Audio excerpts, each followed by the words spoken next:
Welcome to Mr. Pows semi-off-meta One Piece tournament. We have gathered 4 lucky contestants who all have their eye on a big prize. How this single elimination tournament works is players will battle out to get to the top, and if you make it to the top, you'll be faced with a tough decision. Take home a sealed box of OP09, or take on the big boss Mr. Pow to upgrade to a box of Premium Booster 1. One of the most iconic reprint sets that will ever be released for the One Piece card game. Let's begin this round of the tournament, and good luck to all of the contestants. So here's going to be our starting deck list for this first round here. I'm going to shrink my face and move it around for you guys. So obviously we have our leader right here, Gecko Moria. Gecko Moria being an amazing leader in the OP06 format, even into OP07 a little bit, but he did fall off. He was very not relevant anymore. But recently has had a resurgence because people are playing cards like Negative Hollow, which forces your opponent to discard cards. Obviously, you're using cards like the Pudding, which forces your opponent to discard cards. You're using Lucci, which is forcing your opponent to discard cards. And up here to the top right, we have Perona, which forces your opponent to discard cards. These can come back from the grave, some of them, especially the Perona, primarily and actually only, but from the leader effect of ×1 Dawn when attacking, tap 2 Dawn. Similar to a Doflamingo effect, but the opposite. Instead of ×2 Dawn, tap 1, it is ×1 Dawn, tap 2. Giving you a trash 1 card from your hand, trash 2 cards from the top of your deck, and play 1 Thriller-Bark Pirates type character with a cost of 4 or less from the trash. So in this, we are playing a lot of hand removal. Hand removal is the name of the game. You're trying to hold all the resources while spamming out bodies on the board, and I think it's going to be a very fun matchup into our other leader. Our other leader obviously being Reiju, which I think Reiju is going to have a very fun time into this, being able to draw a card every single turn. So does this discard add up? Do we chain our Peronas over and over again? Or will taking out their resources be too much? Will they find their stage first hand? Will they find their stage first hand, or will they just be cooked? Because if you don't find your stage early, you don't do too much with Reiju. With that being said, I'm super excited to see this. They are running 4 of these Shigan Finger Pistols. Finger Pistol obviously carrying a 5 cost or lower. You're of course running Gecko Moria. You have Kaido, which forces your opponent to trash a card as well. Absalon for removal, paired with Ice Age. I mean, this deck is going to be very fun to watch, especially in a semi-off meta tournament. I think Gecko fits the par very, very well. The next list we get into is going to be Andy Nick's deck list here. It is a normal Reiju deck list. If you don't know Reiju, your turn once per turn when you go Dawn -1, draw 1 card. Or when a Dawn is just returned from your Dawn field to the Dawn deck, draw 1 card to make it in simple terms. That's too many words to say too little, as I usually do. In here, you're obviously running your Sora package, your usual Reiju package, where you're running 2 of your Nijis here. I run 3 in my personal build, but I understand running 2. I think this card it's great being able to bounce a 4 right now in the current format, but to each their own. Instead, they are choosing to run 2 of the Germa Kingdom, or the Germa 66 here, to search out the stage being in the top right here, being the most important card in this deck list. You need to find it just about every time. Similar to Black Maria, Black Maria has a lot of utility here, but it's not necessary for a high skill player, and that's what we'll have to see if Andy Nick is ready to take it on. We have 1 of the Kaya just to filter through the deck. You run the Porsche package being 4 Porsche, 4 Choppers, and 3 Ginas. Porsche will look at the top 5 cards and then grab a Foxy Pirates type. That is why you play a 2K counter that does absolutely nothing in the deck. It's just because it's searchable 2K off of an amazing effect, because you get to draw off Porsche and then play a purple character with 4,000 power or less, usually being this card to my right. Ichiji. Ichiji right here is going to play out Big Ichiji, and this is what Reiju does. The Big Ichiji has Rush and gives a character -2,000 power, allowing you to either control the board or swing in aggressively, or just lower down a blocker so you can get in more aggressively as well. You play the Reiju, which allows you to draw 2, and then again we go into Niji right here, which also has a baby, as so does the Reiju right above the Reiju. Niji bounces a 4 cost or KOs a 2 cost or lower. This is a very amazing deck, and I think it was really good in the OP07 format. The only thing that really held this deck back, in my opinion, was RP Law at the time, because as a Reiju player at the time, RP Law was just miserable. You just Dawn minus too much, where we don't get our effects. Our effects are only on if you do not have more Dawn than your opponent. So RP Law would always have less Dawn than us, and we would always have more, meaning none of our on plays activated.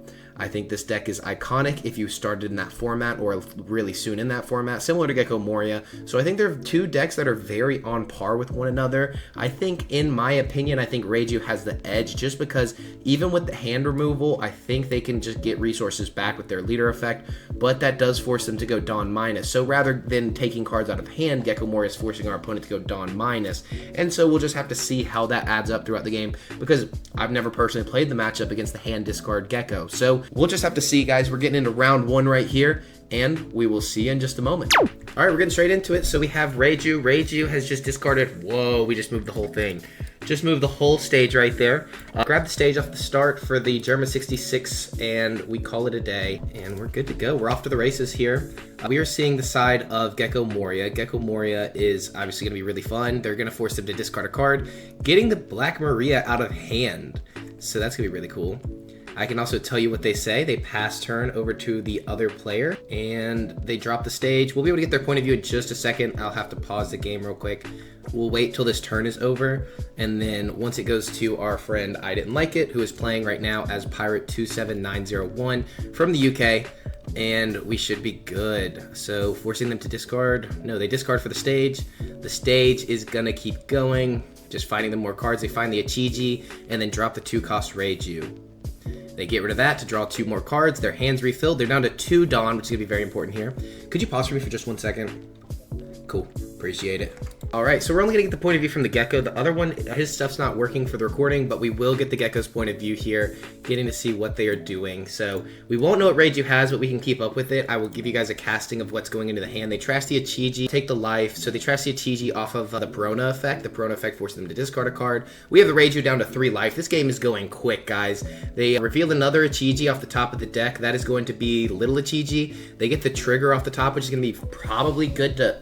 Do you hold this or do you trigger it? That's the real question here. So we'll have to see what our teammate, or I guess we're not teammates, we're opponents. Guys, I was so excited for this, and I am now just very anxious because I have to cast this so fast. There's no pausing. There's no taking breaks. We're going straight ham-boning today. Ham-boning. So they do choose to get rid of the Reiju. I think that was correct because they're obviously going to drop the Ichiji here. So they're going to go 5 in a face and then a rapid 7. You're all good. If you want to, you can, but I'm just casting over it. And the other guy's screen wasn't working for the screen share, so I'm just going to be watching you, so no pressure here. Yep, you're running the fun side of Gecko. I don't blame you. I think it's fun. I think it's definitely different, which is cool. All right, so our Gecko player is choosing what to do. I'm trying to add the audio in so you can hear them on the Discord, but I don't know how to do that exactly. So this is our first time running the tournament. You will not be able to hear them, and they just said they are playing this because it's the side of Gecko they really enjoy rather than playing the usual KO everything, do as much as you can. We're getting swarmed by cats already. Our Gecko player is deciding what to do. They choose to go 4 into Gecko. This is showing weakness. Let me tell you that right now. So they're choosing a card to discard to then play out another character, playing Hogback, returning 2 cards from trash to deck, and then getting to draw 1 card with the Thriller-Bark Pirate type. Grabbing the negative hollow is very interesting to discard more cards, but in my personal opinion, I don't think that's the right choice, only because this player is being able to draw every turn. You already know they have a Reiju in trash. You're trying to clear their board. They easily give you 2 cards here on average, and then 5 in a face they probably can counter out of as well. Our Reiju player is playing a lot of cards to draw, of course, obviously with the 4-cost Reiju, and then just the leader ability alone is all you need. They said a pudding is a good thing to get out of hand. I 100% agree with you there. I don't know that it would do too much because of the tempo of the gameplay here, but you never really know, especially already having, 7 cards, so if they swing really aggressively, it shows they're going for board rather than face. No, it shows they're going into face. Face is the place here. We'll have to see what they do. Our Gecko player only has 1k counter left, so they have to take here, and this could be the beginning of the end.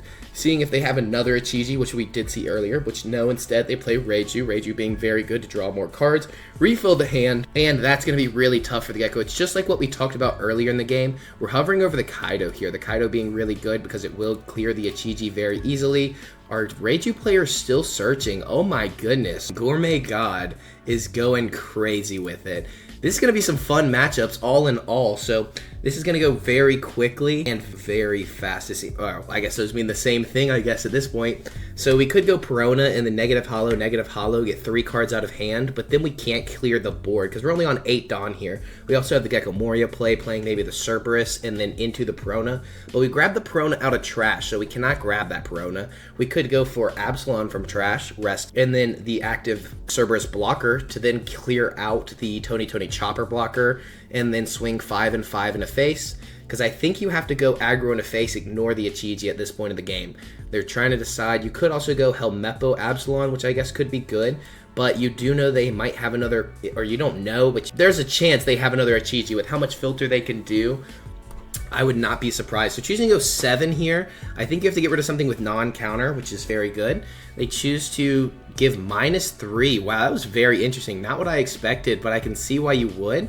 Maybe it baits out to the block. Maybe they take that. It is the bait. He just said, do they take the bait? They took the bait. They did take the bait. I guess they didn't take the bait. You clear it out. Now you've cleared board. I think that was the best play. I did not even see that line, honestly, guys. As a non-Gecko player, that is not what I saw. Interesting, interesting.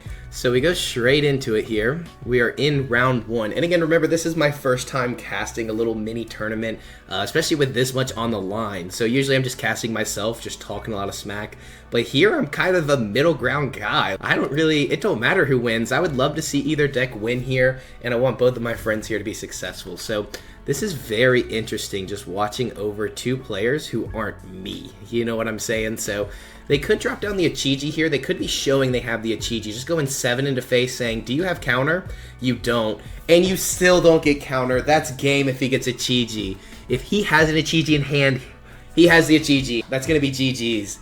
That's going to be GG's right there. So much pressure so fast from the Reiju player. Only 1k counter. Bricked up in the end, my friend. Dang. I think the discard's hard into Reiju just because she refills her hand every turn. GG's though. Thank you so much for joining in, and I'll definitely get you in for another one because I want to do more of these in the future where it's not just single elimination, just you're out, especially because, like you said, this is 12 o'clock at night for you. I know that's crazy. That was it for round 1 of the tournament, and as you saw, Reiju really took the cake and ate it too. Reiju was just on a roll, and I really appreciate all the people who joined, though. That's all I want to say real quick. Thank you guys so much for everyone who joined, and thank you guys so much for subscribing, liking, joining the Discord down below, getting into the next tournament, because we will be doing one again. I don't know when, because I have a life too, guys, surprisingly. But I do appreciate everyone who made sacrifices just to be into a tournament, and then some of them not even win. So I appreciate the time you gave me, just as a small YouTuber trying to give you some free packs. So thank you guys so much, and as you can see, obviously the video is going to be a little scuffed. I didn't have Discord until the very last round. We're only doing 1 round, and then we'll do a full movie, basically, of all the tournaments back to back to back. So we're starting with round 1, tomorrow will be round 2, the day after that will be round 3, and we'll finish with round 4 against me, and then the full movie on day 5. I'm super excited to bring that all to you. Anyways, I love you and your mama. I'll see you for round 2 tomorrow. Peace.